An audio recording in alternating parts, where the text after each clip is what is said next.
Tariq's bike wheel clips a pothole, jolting him to a halt in the middle of traffic. Horns erupt behind him, but he doesn't move. His yellow delivery jacket whips in October wind, bright against the gray streets.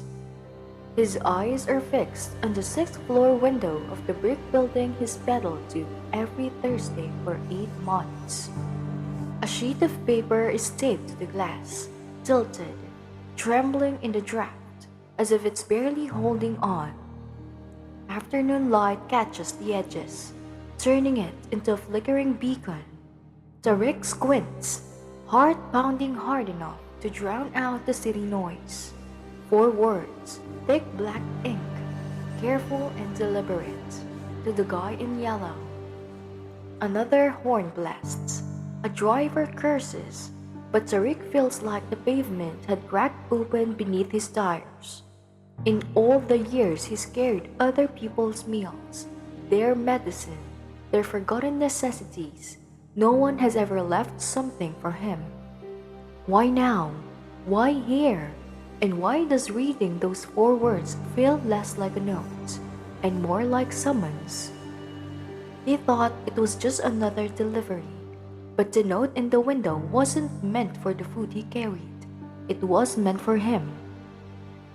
Have you ever had a moment where a stranger noticed you when you least expected it? Tell me in the comments, and don't forget to subscribe for more stories like this. Being a courier in New York, Tariq Hassan had learned, meant becoming invisible. Not poetically, literally, wheels with legs. A flash of color darting through double-parked cars and scaffolding. People looked past him, through him. He was part of the city's bloodstream, moving everything but never meant to be seen. For 3 years, Tariq lived inside that invisibility. Each morning, he zipped into his bright yellow jacket, loud in color, forgettable in motion. His bike was sanctuary, a slim machine that answered only to his legs. Earbuds in, music up, he cut through a city that never stopped. He knew his routes the way a gambler knew the feel of his favorite dice. There was the businessman on 47th who always ordered the same turkey sandwich at exactly 12:17 p.m. No earlier, no later. There was the elderly woman on the Upper West Side who met him in the lobby with exact change folded in trembling hands, her nervous smile unchanged for months. And then there was Building 1247 on East 73rd Street, a 6-story block of weathered brick where every Thursday he made the climb to apartment 6B. Yet, he had never once met the customer. For 8 months, the routine was identical. Park the bike at the hydrant, press the button for buzzer 6B, speak into the crackling intercom, delivery. The door would click open without reply. He would climb 6 flights of stairs. The elevator had been broken since the city administration long past, and dropped the bag at the reception desk. Marla, the daytime receptionist who doubled as a makeshift concierge, would glance up from her crossword puzzle. Same order again, she'd mutter, pen still scratching boxes. That woman's got a routine. I'll give her that. Tariq never asked questions. In this business, questions only led to complications, and complications slowed you down. He'd nod, collect the envelope from Marla's drawer, always the same generous tip, and disappear back down the stairs, his footsteps echoing in the stairwell like clockwork. Lunch break were no different. He'd park his bike at some random corner, unwrap a sandwich of his own, and scroll through his phone. No texts, no missed calls, just pings from delivery apps and the occasional depressing update from his bank account. Sometimes his friend Jonas, another courier with arms like tree trunks and opinions about everything, would pull up beside him. "You're invisible, bro," Jonas liked to say, tearing into a gas station sandwich. Just wheels with legs. That's all we are to these people. Tariq always nodded because Jonas was right. They were invisible, and invisibility was easier than admitting how lonely the city would be. Except today. As he pedaled past Building 1247 on his way to another pickup, something tugged his attention upward. A flicker of movement in the sixth floor window. He slowed without meaning to, traffic streaming around him. Behind the glass, a piece of paper trembled, caught in the afternoon lights. The traffic light changed. Cars rolled forward. He forced himself to pedal on, weaving back into the current. But the image clung to him. That flutter of white against dark glass, fragile as a flag someone was trying to wave, desperate to be seen. And for the first time in a long while, Tariq felt a strange sensation that maybe someone had noticed him. It began as an itch in the back of Tariq's mind, an obsession he couldn't explain. The next Thursday, as he rolled down East 73rd, his gaze lifted to the sixth floor of Building 1247. The window, the paper, not random, not trash, taped a square to the glass, deliberate as a signal, facing the street, facing him. He circled the block twice, weaving through taxis with his neck craned like a restless bird watcher. The paper was clear, white, rectangular, deliberate, but the sun and glass blurred the words. That night, he told himself it was nothing. By next Thursday, he was still replaying it, pulse quickening as he locked his bike. This time, he lingered at Marla's desk, shuffling receipts just to stall. The woman in 6B, he said casually, trying to keep his tone light. She has been, I don't know, acting different lately?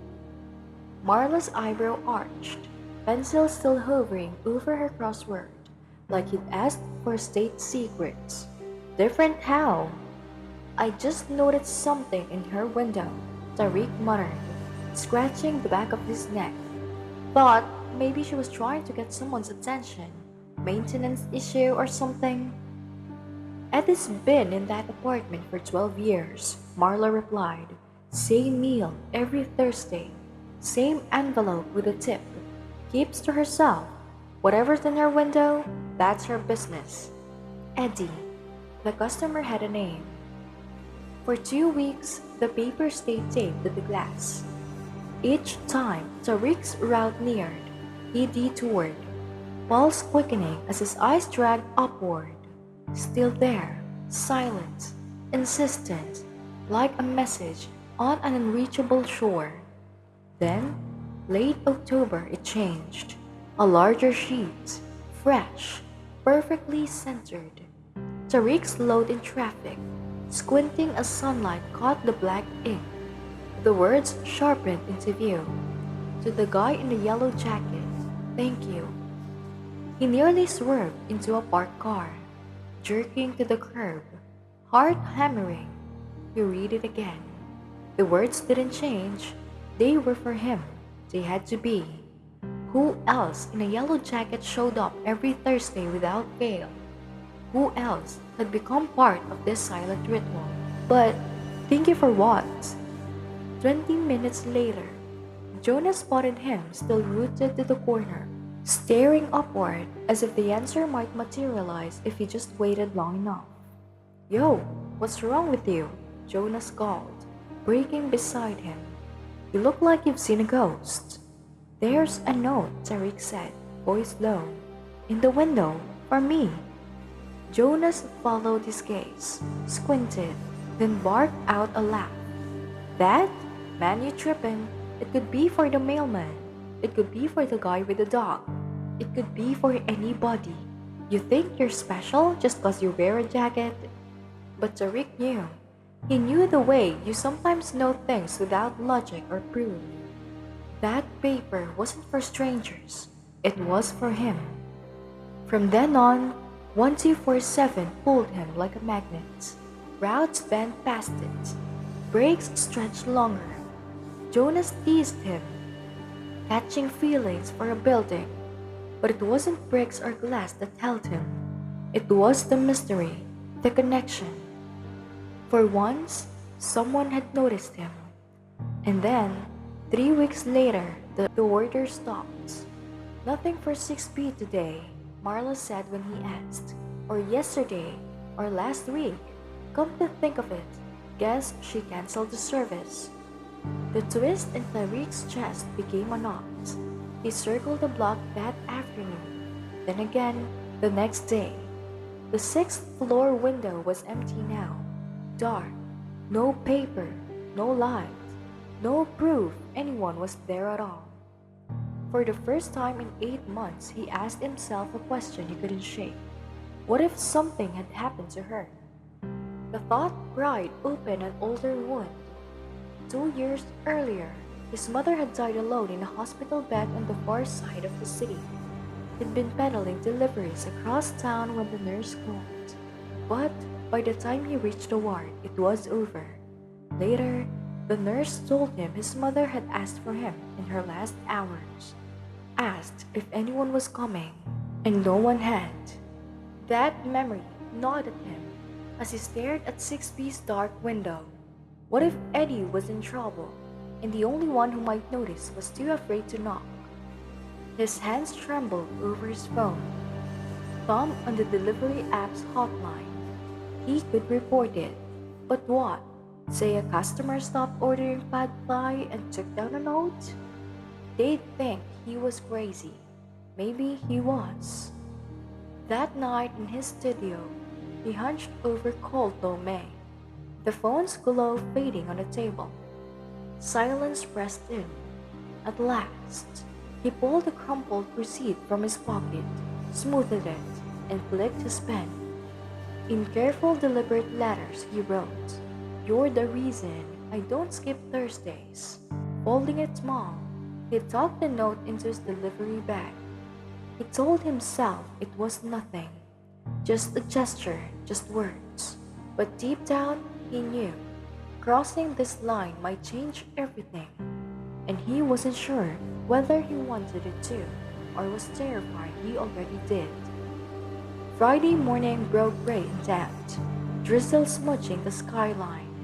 Tariq rode with his head low, raindrops clinging to his helmet. He folded receipt in his pocket, feeling like contraband, too small to matter, too heavy to ignore. All night, he'd rehearsed it. If an order came from 6B, he'd slip the note inside. Nothing pushy, just proof. A message that said, "I see you too."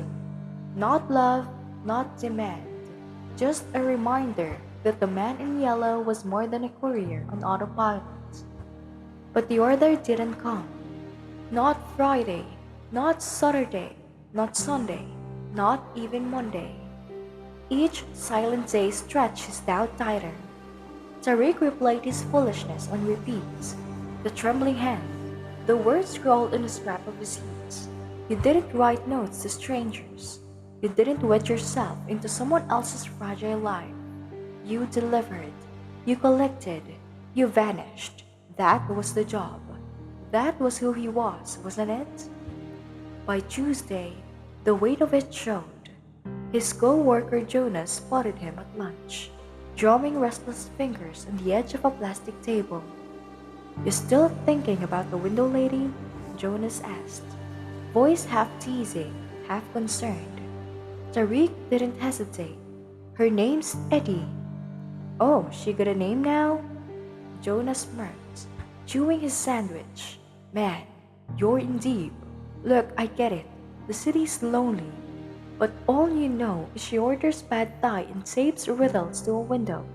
She could be anybody. She could be trouble." "Maybe she's just lonely," Tariq said softly. Jonas leaned back, chewing thoughtfully. "Maybe, but that ain't your problem to solve." The words lodged sharply. Jonas was right. Tariq knew it, but knowing and believing were two different battles. To him, It didn't feel like a problem at all. It felt like the closest thing he'd ever had to an opportunity. Wednesday evening, as twilight bled into the streets, Tariq's phone buzzed. His chest tightened as he read the screen.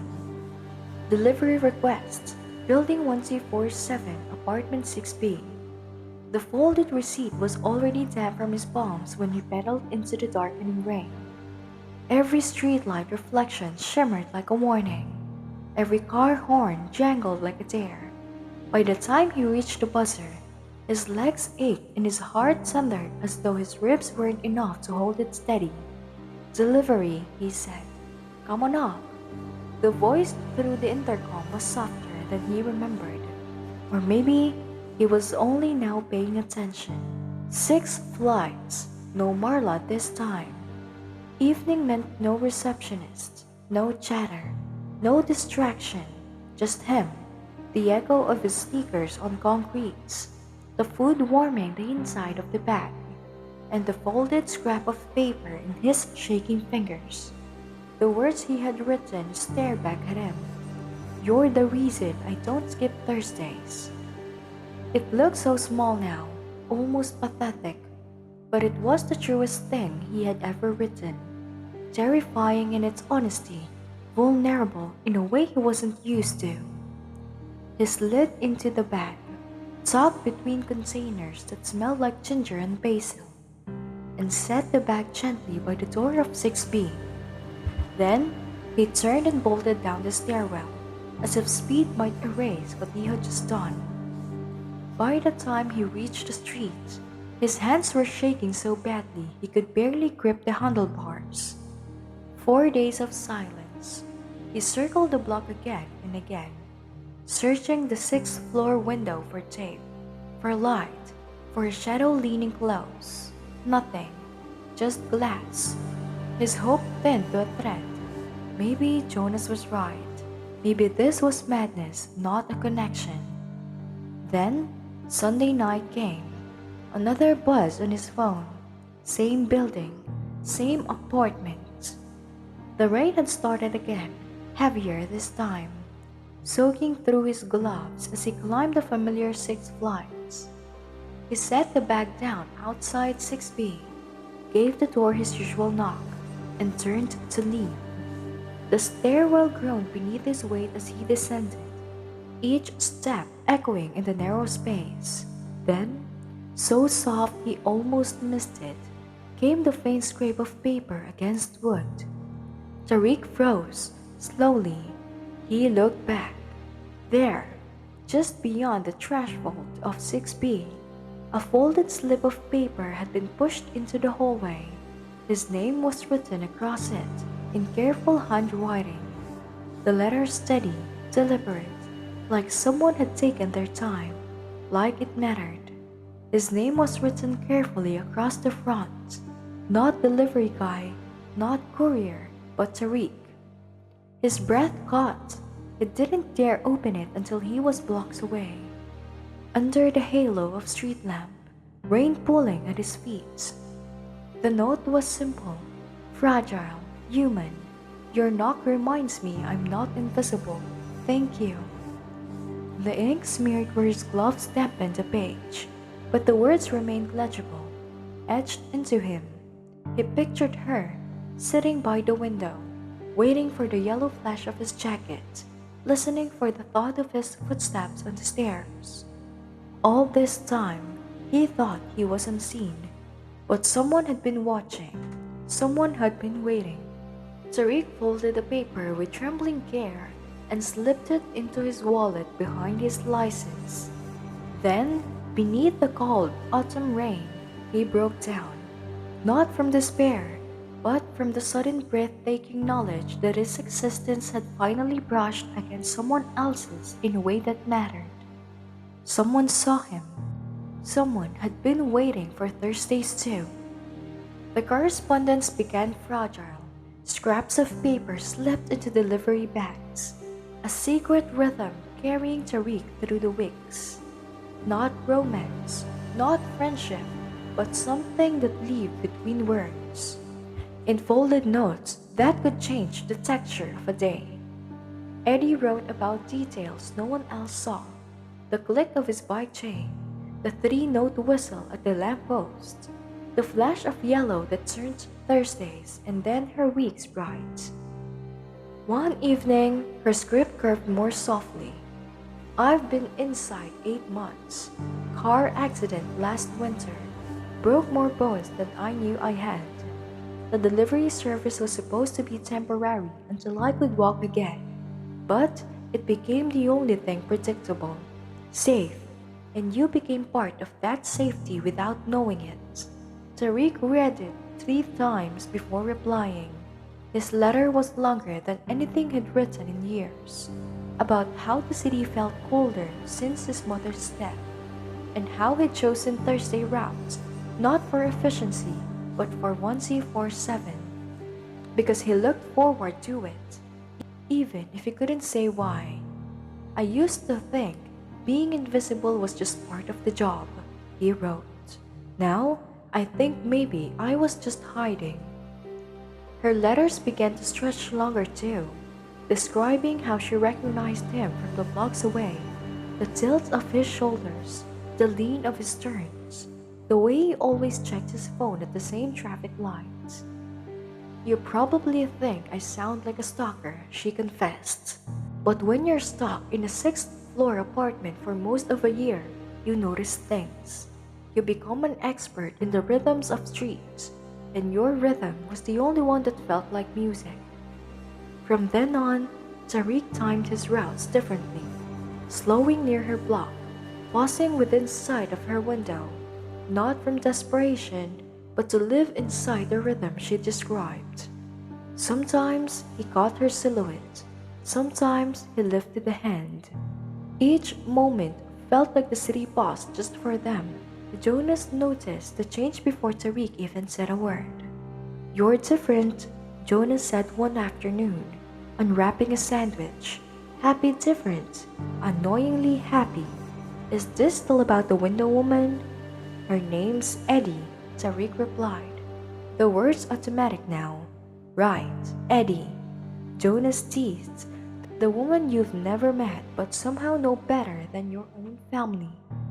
"I don't have a family," Tariq said, softer this time. Jonas looked away, chewing more slowly. "That's what worries me, bro. I'm glad you found whatever this is.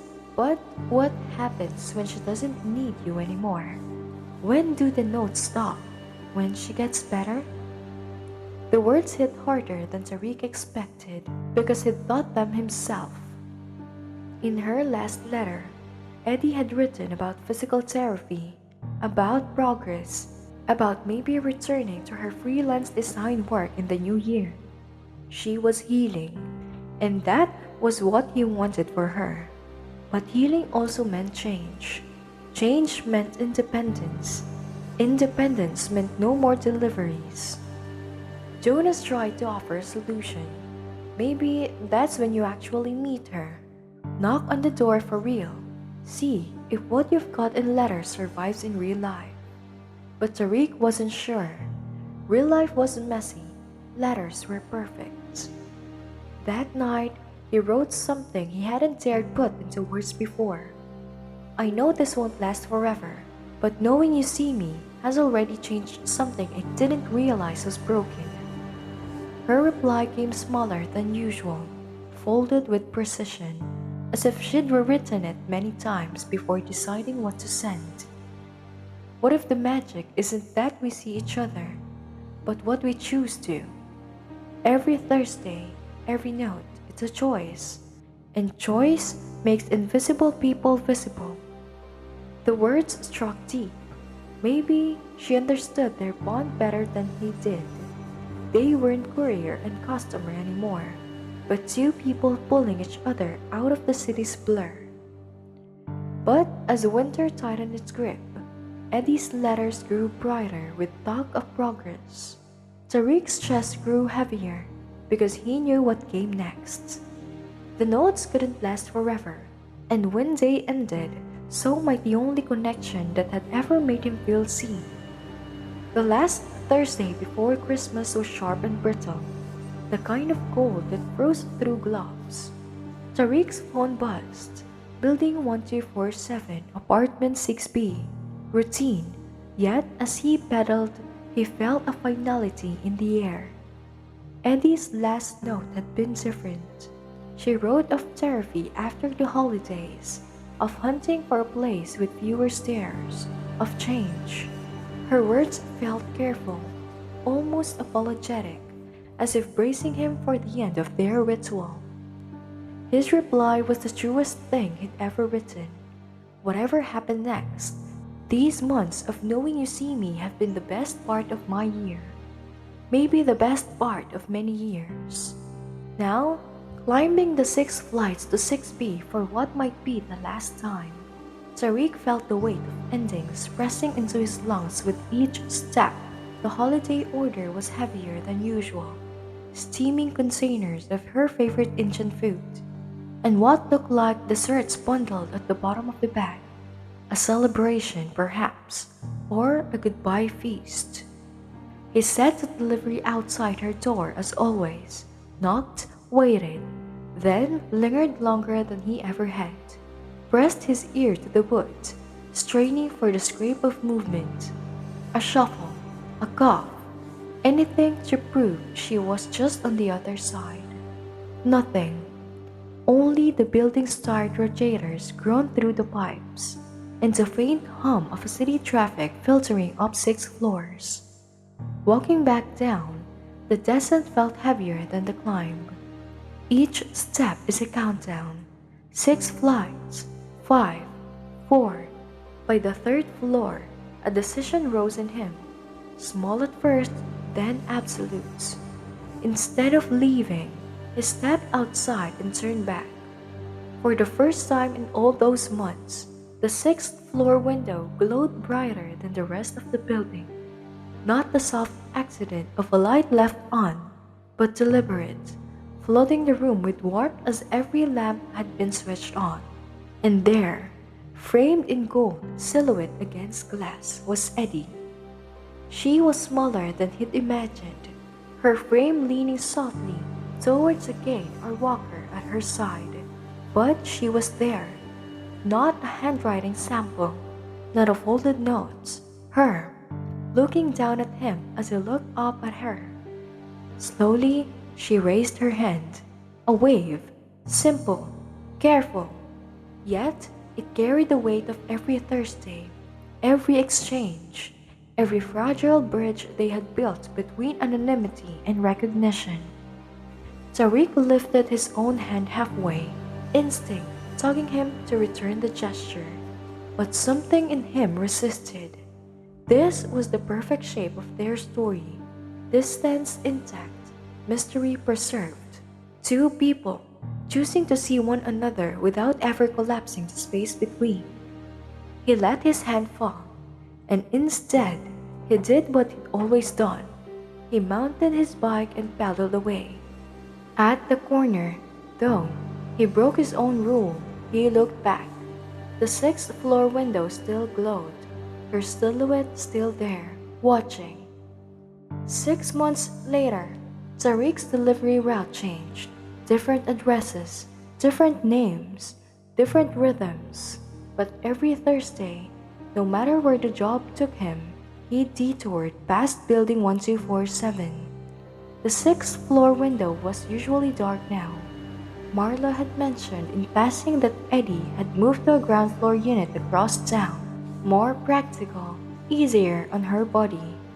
But sometimes, on certain mornings, when the sun struck the glass just right, Tariq swore he could see the faint ghost of paper taped to that window. The words he'd once seen there, as vivid as the first day, to the guy in yellow. That memory lingered because it had never really been about anonymity or secrecy. It had been about proving that being invisible wasn't defined by whether others saw you. It was defined by whether you believed you were worth seeing. The last note Eddie had slipped him remained tucked into his wallet, worn at the edges. Just 4 words. You were always visible. Those words outlived the deliveries, outlived the routine. They became his anchor. Because sometimes, anchors don't look like family or friends or anything permanent at all. Sometimes they look like strangers willing to acknowledge your existence, like yellow jackets flashing past in a blur of city streets, like two people choosing, deliberately, stubbornly, to notice each other across the vast loneliness of the world. And maybe that was the truest magic, that in a city of millions, in a life built in repetition and invisibility, Tariq had been seen. The guy in yellow kept writing, the woman in the window kept watching, and somewhere in the fragile, unspoken space between them, two invisible people learned that visibility was not about being recognized by everyone. It was about being chosen by someone. Everyday heroes are all around us.